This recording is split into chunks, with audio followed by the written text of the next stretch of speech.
What's up, Bills Mafia? This team is doing everything it can to get better.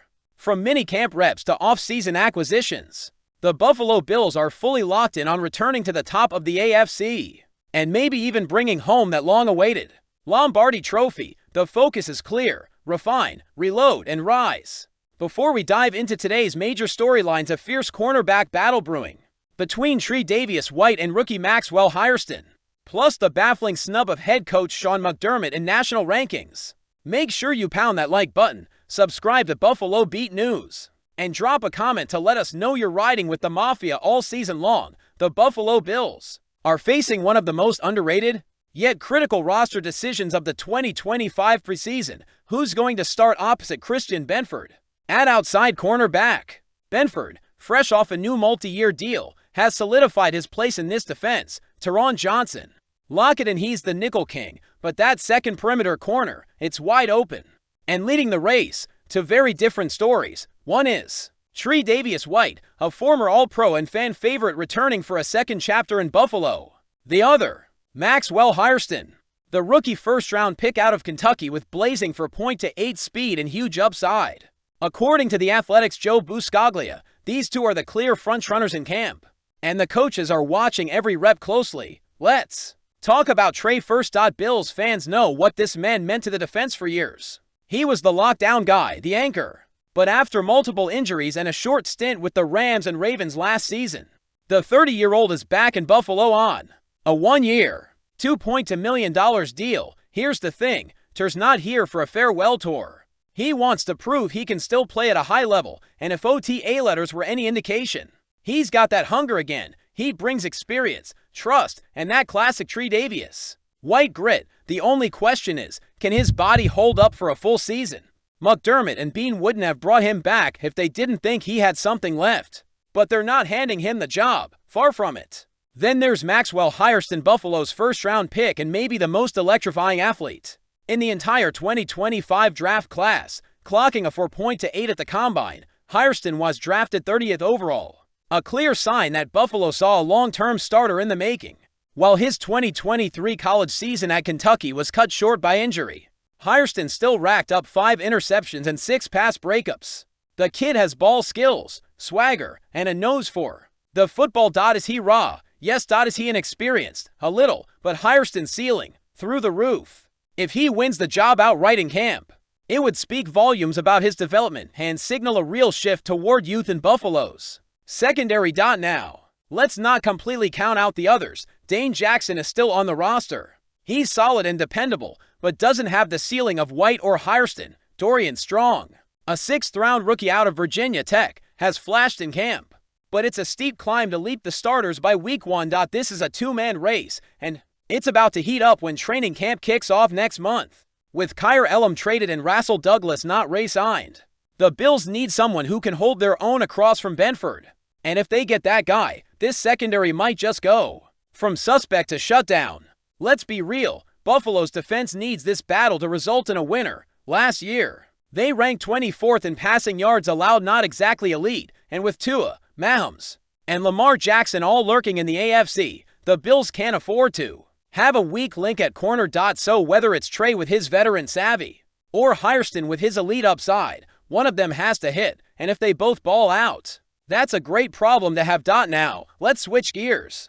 With all this competition and development on the field, you'd think the man leading the charge, head coach Sean McDermott, would be getting his flowers. But nope. Once again, national media is sleeping on MCD. In PFF's recent ranking of the top 10 returning head coaches, Sean McDermott was completely left off the list. Let that sink in. This is a coach with an 86-45 regular season record, 7 playoff wins to AFC title appearances, 5 straight AFC East crowns, but no spot in the top 10. Meanwhile, names like Kevin Stefanski, who went 3-14 last year, are getting in because of upside and Coach of the Year buzz. Make it make sense. Look, we get it. McDermott has had some playoff disappointments, but so have guys like Sean Payton and Mike McCarthy, and McDermott does it in a tough division with sky-high expectations, and year after year, he delivers 10 wins. Let's not pretend that's normal. The disrespect might be a blessing in disguise. This team feeds off doubt. They hear it, they feel it, they respond. McDermott is going into 2025 with a revamped roster, a defense hungry to bounce back, and the reigning MVP and Josh Allen at the helm. And as this cornerback battle rages on, you better believe the coach is taking notes. McDermott loves competition. He thrives on it. Whoever wins the CB to spot is going to earn it, and they're going to be part of what could be one of Buffalo's best defenses in years. If you're a Bills fan, you know the pain by now. It's not just the losses, it's the timing of those losses. It's the heartbreak that hits every postseason when we look so close to glory, only to get bounced again. Since 2020, the Buffalo Bills have fallen to Patrick Mahomes and the Chiefs for time close to Joe Burrow and the Bengals in devastating fashion. Watch Josh Allen play his heart out only to fall short again, and every time we fall, we ask, what's missing? What's the difference between the Chiefs and us? What does Burrow have that Allen doesn't? The answer, according to ESPN's Minikimes, might be simpler than we think. On a recent post from NFL on ESPN, Minikimes laid it out. Josh Allen is doing everything right. He's delivering MVP-level play. He's elite against zone coverage. He's solid against man. But the issue, the people around him, Allen was second in QBR against zone coverage. 9th versus man. That's not a Josh Allen stat. That's a Bills receiver stat. It's the difference between them making the Super Bowl or not. Minikimes, what she's saying is loud and clear. Buffalo needs a true no. One receiver, a man beater, a separator. Let's break that down. When teams play man coverage, it's about one-on-one matchups. The receiver's job, beat his man. The quarterback's job, get the ball there. Josh Allen can do his job. He's shown it time and time again. But the receivers, that's where things fall apart. Minikimes emphasized that teams are increasingly playing man against Buffalo because they respect our run game now. Ray Davis, James Cook, they've built a strong backfield that demands attention. That means defenses roll out man coverage on the outside and expect our wideouts to fail. And honestly, too often, they do. Once upon a time, Buffalo had that man beater. His name, Stefon Diggs. Diggs and Allen were electric from the jump. In 2020, they led the league in chemistry, stats, and fireworks, but over time, that spark dimmed.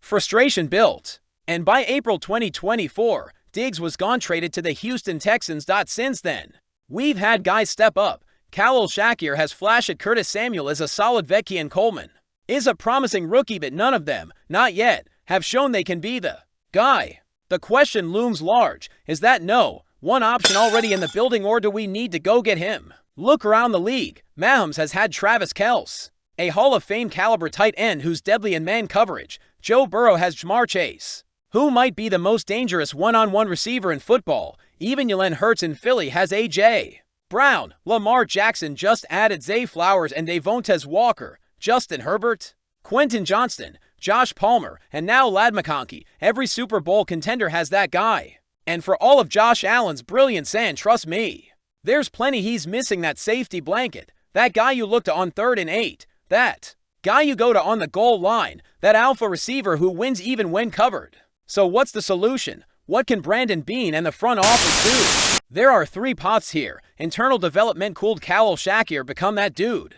He led all W's in yards after catch last year, even more than Ja'Marr Chase. He's got the motor, the focus, and Josh Allen's trust. Maybe 2025 is his breakout season. What about rookie Keon Coleman? He has the frame, the athleticism, and that go up and get it style. Could he develop quickly enough to be Allen's new go-to? Mid-season trade. Beane isn't shy. If someone like T. Higgins, Brandon Ayuk, or Terry McLaurin becomes available mid-season, don't be surprised if the Bills pick up the phone. Next year's draft or free agency if we can't find the answer this year. We'll be asking this same question in 2026 and maybe still wasting prime years of Josh Allen's window. All right, Bills Mafia, your turn. Who do you want starting at corner? Tre'Davious White or Maxwell Hairston? Is McDermott being unfairly disrespected by national media? And what do you think this secondary needs to do to take the next step? Let's light up that comment section. I want to hear your takes. And don't forget, like this video, subscribe to Buffalo Beat News, and hit that bell so you never miss a single update this offseason. We've got camp battles, roster moves, and insider reports coming every week. This season is about to get real. Until next time, Bills Mafia, let's go get that ring. Go Bills!